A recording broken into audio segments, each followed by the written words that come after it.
중국계 자본이 한국국민연금 정보까지 손에 넣을 수 있다는 사실 알고 계십니까? 지금 이 순간에도 한국의 핵심 인프라를 누가 소유하느냐를 두고 조용한 전쟁이 벌어지고 있습니다. 부산항 곡물터미널, 전국 데이터 센터, 전력망 저장시설까지 이 모든 것의 정보가 담긴 플랫폼을 중국계 펀드가 인수하려 하고 있거든요. 단순히 건물 몇 개 넘어가는 게 아닙니다.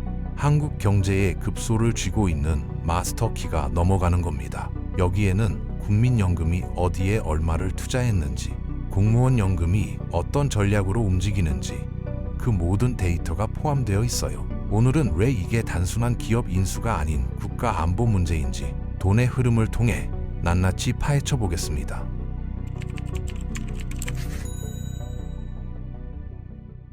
먼저 이지스 자산운용이라는 회사부터 알아야 합니다. 많은 분들이 그냥 부동산 임대회사 정도로 생각하실 수 있는데 전혀 그렇지 않아요.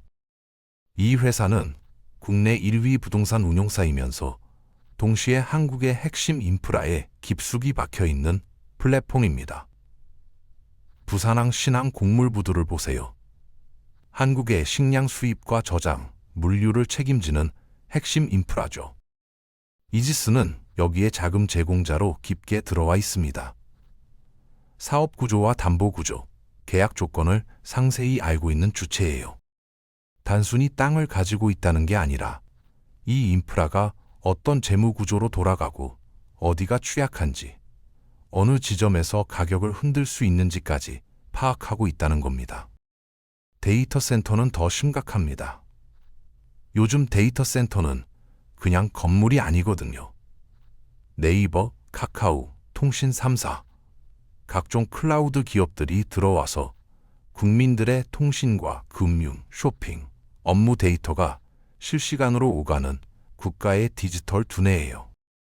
이지스는 이런 대형 데이터 센터 개발 프로젝트에 다수 관여하고 있습니다.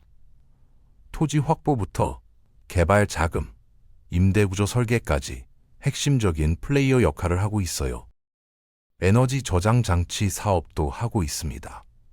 ESS라고 하는데 전력망을 안정화하는 데 필수적인 설비죠. 이지스는 이 ESS 관련 사업권을 확보해서 전력 수급과 가격, 입찰 구조와 연결된 에너지 인프라 영역에도 손을 뻗고 있어요.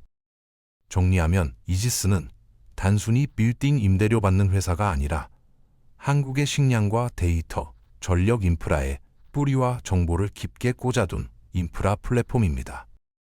이 인식이 먼저 깔려야 왜 이번 매각이 단순 M&A가 아니라 국가 전략 이슈로 비화되는지 이해할 수 있어요. 그럼 누가 이 회사를 사려고 하는지 볼까요? 이번에 매각에 나선 쪽은 이지스 창업주 고 김대영 회장의 부인과 재무적 투자자들입니다. 매각 대상 지분은 경영권이 확실히 넘어갈 수 있는 수준의 대주주 지분 패키지예요. 여기에 세 곳이 뛰어들었습니다. 흥국생명, 하나생명, 그리고 중국계 사모펀드 힐하우스 인베스트먼트죠. 본 입찰 당시에는 흥국생명이 가장 높은 가격을 제시했어요. 그런데 이후 진행된 추가 호가전에서 힐하우스가 1조 1천억 원까지 가격을 올리면서 우선 협상 대상자로 선정됐습니다. 문제는 여기서부터 터집니다. 흥국생명 측은 원래 추가 호가 방식은 하지 않기로 했는데 뒤늦게 룰을 바꿔서 힐하우스를 밀어준 것 아니냐며 법적 대응까지 예고했어요. 국내 자본이 아닌 중국계 자본이 대주주로 들어오는 것을 일부러 밀어준 거 아니냐는 시각도 시장에 존재합니다. 그럼 힐하우스는 누구일까요? 형식적으로는 싱가포르와 홍콩 등을 거점으로 하는 글로벌 사모펀드입니다. 하지만 대부분 국내 언론과 시장에서는 중국 등에서 자본을 끌어온 중국계 사모펀드로 분류하고 있죠. 여기서 중요한 건 이 펀드의 스타일이에요. 힐하우스는 단순히 돈만 넣고 배당만 받는 재무적 투자자가 아닙니다. 인수 후 경영에 깊게 관여하는 경영 참여형 사모펀드에 가까워요. 실제로 힐하우스가 과거에 인수했던 기업들 중 일부에서는 인수 후 상당한 규모의 구조조정이 있었고 순이익 대비 과도해 보이는 고배당으로 논란이 된 적이 있습니다. 이런 이력이 있는 중국 사모펀드가 국내 1위 부동산 운용사, 그것도 국가 인프라의 핵심 펀드를 다루는 플랫폼의 지배주주가 되려고 하니까요. 시장에서는 이게 단순히 누가 비싸게 사느냐의 문제가 아니라 한국 인프라의 마스터키를 누구에게 쥐어주느냐의 문제라는 우려가 나옵니다. 그래서 중국계 사모펀드가 인수하면 구체적으로 뭐가 문제일까요? 먼저 국가 안보와 전략 인프라 리스크를 봐야 합니다. 부산항 신항공물부두는 한국 곡물 수입과 저장, 물류를 책임지는 핵심 인프라예요. 여기에 이지스가 자금 제공자로 깊게 들어와 있고 사업 구조와 담보 구조, 계약 조건을 상세히 알고 있는 주체입니다. 우리가 우려하는 건 중국이 부두를 소유한다는 단순한 그림이 아니에요. 이 인프라가 어떤 재무 구조로 돌아가고 어디가 취약하며 어느 지점에서 가격을 흔들 수 있는지에 대한 정교한 정보가 외국 자본의 의사결정 테이블 위에 올라간다는 점입니다. 데이터 센터 문제도 심각합니다. 물론 법적으로는 센터 운영사와 통신사, 클라우드사가 보안과 운영을 책임지죠. 그렇다고 해도 부동산 운용사는 어떤 회사가 어디에 입주하는지, 임대료와 계약 조건은 어떻게 되는지, 전력과 냉각, 보안 설비 구조는 어떻게 짜여 있는지 상당히 민감한 정보를 계약과 시설을 통해 받아보게 됩니다. 이런 정보가 중국계 경영진이 지배하는 운용사 내부에서 어떻게 관리될 것인지 한국 입장에서는 당연히 신경 쓰일 수밖에 없어요. ESS 사업권을 통해 얻는 정보도 마찬가지입니다. 단순히 배터리 몇 개 깔았다가 아니라 언제 전력 피크가 터지는지, 어떤 지역의 계통이 취약한지, 입찰 가격 구조가 어떻게 움직이는지, 정책 당국과 전력거래소만큼이나 중요한 시장 정보를 포함하거든요. 이런 데이터가 중국계 사모펀드가 지배하는 회사의 내부 시스템에 쌓여 있게 된다면 그 자체로 리스크라고 보는 시각이 많습니다. 한번 상상해 보세요. 만약 중국이 대만에 침공했는데 한국이 대만 문제에 개입했다고 칩시다. 그러면 한국은 중국 입장에서 보면 자신들의 국가 안보를 저해하는 세력이나 마찬가지죠.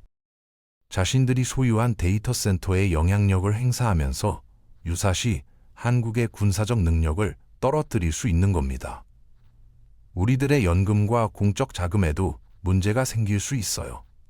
앞서 말했듯이 이지스 펀드에는 국민연금과 공제회, 기타 연금 등 각종 공적 자금이 들어가 있습니다. 이 말은 곧 어떤 연기금이 어떤 자산에 어느 정도 비중으로 어떤 조건으로 투자하고 있는지에 대한 투자 전략 데이터가 이 회사 시스템 안에 빼곡히 쌓여 있다는 뜻이에요. 이게 만약 내부 직원에 의한 정보 유출이나 지배주주의 부적절한 지시로 외부로 새어나간다면요?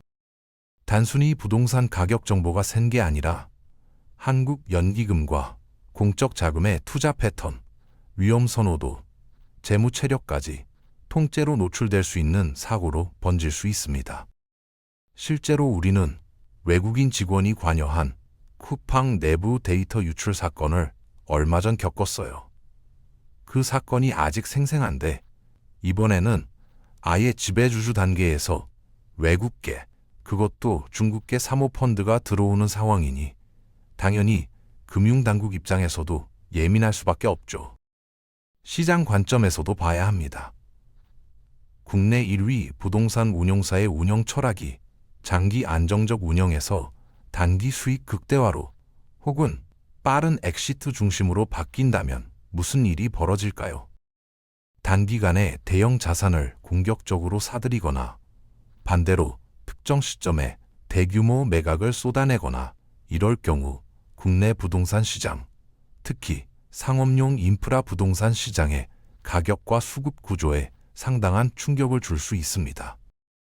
게다가 과거 인수기업에서 순이익의 몇 배에 달하는 고배당을 뽑아가며 논란이 됐던 이력까지 감안하면 연금과 공제회 등이 맡긴 돈 위에서 지나치게 공격적인 레버리지 배당 전략을 쓰는 것 아니냐는 우려도 제기될 수밖에 없어요. 그럼 현실적인 질문을 해보겠습니다. 이 인수를 법적으로 막을 수 있느냐 없느냐? 그리고 막지 못하더라도 조건을 붙여서 관리할 수 있는 수단은 뭐냐는 거죠. 가장 핵심적인 관문은 금융위원회의 대주주 적격성 심사입니다. 자산운용사를 인수해서 대주주가 되려면 자본 건전성과 재무 구조, 사회적 신용, 법 위반 이력, 그리고 해당 금융회사에 건전한 경영에 해를 끼칠 우려가 있는지 이런 부분들을 종합적으로 심사받아야 해요. 여기서 쟁점은 세 가지입니다. 힐하우스의 자금 출처 가운데 중국 국영 국책 자본이 있는지, 중국 정부와의 직접적 연결고리가 있는지, 과거 인수 사례들에서 고배당과 구조조정 등으로 논란이 됐던 부분이 건전한 경영을 해칠 우려라고까지 볼 수 있을지를 보는 거죠.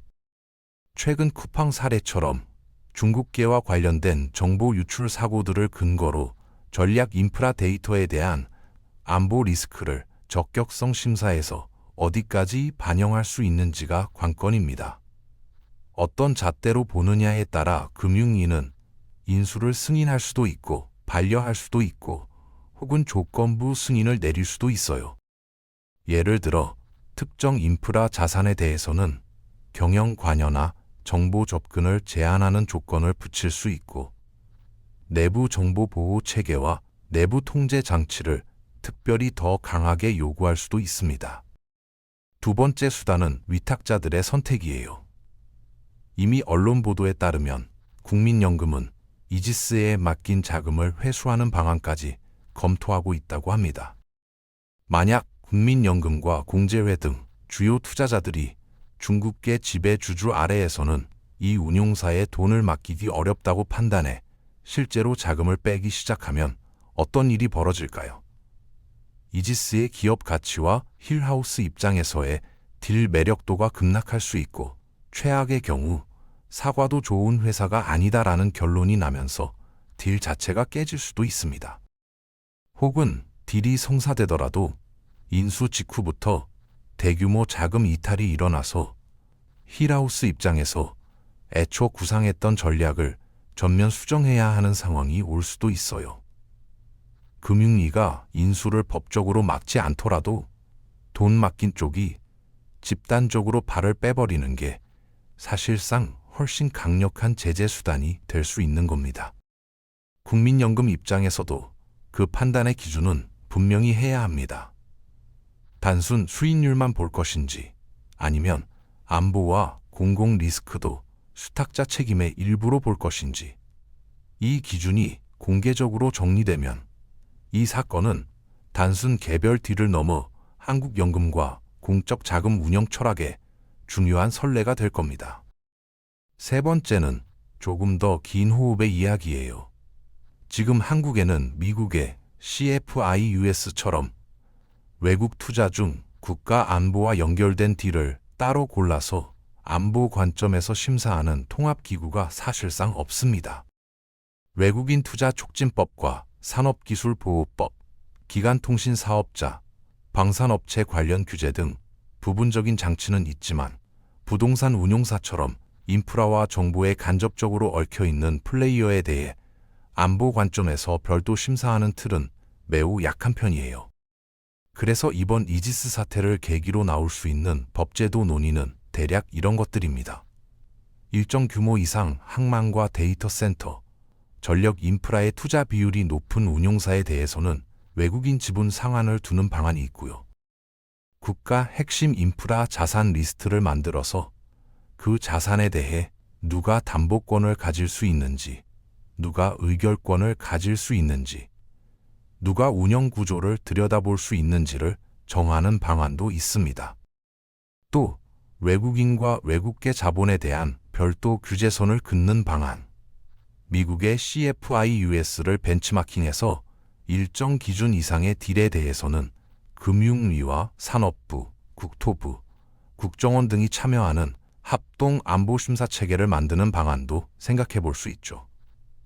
물론 이런 제도는 자칫하면 역차별이나 외국인 투자 위축 같은 논란을 불러올 수도 있습니다. 하지만 반대로 전혀 기준이 없으면 지금의 이지스처럼 일단 다 열어놓고 나중에 여론과 정치로만 싸우는 구조가 반복될 수밖에 없어요.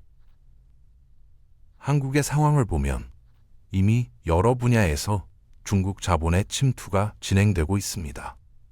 제주도 부동산부터 시작해서 게임 회사, 엔터테인먼트, 심지어 반도체 관련 기업까지 중국 자본이 들어온 사례가 수없이 많아요. 문제는 우리가 이에 대한 명확한 기준과 대응책을 가지고 있지 못하다는 겁니다. 미국이나 유럽은 이미 중국 자본에 대한 경계를 강화하고 있는데 우리는 아직도 돈만 들어오면 환영하는 분위기가 강하죠. 특히 이번 이지스 사태에서 보듯이 국내 자본보다 중국 자본이 더 높은 가격을 제시하면 그냥 팔아버리는 구조예요. 하지만 생각해 보세요. 단기적으로는 높은 가격을 받고 파는 게 이득처럼 보이지만 장기적으로는 어떨까요?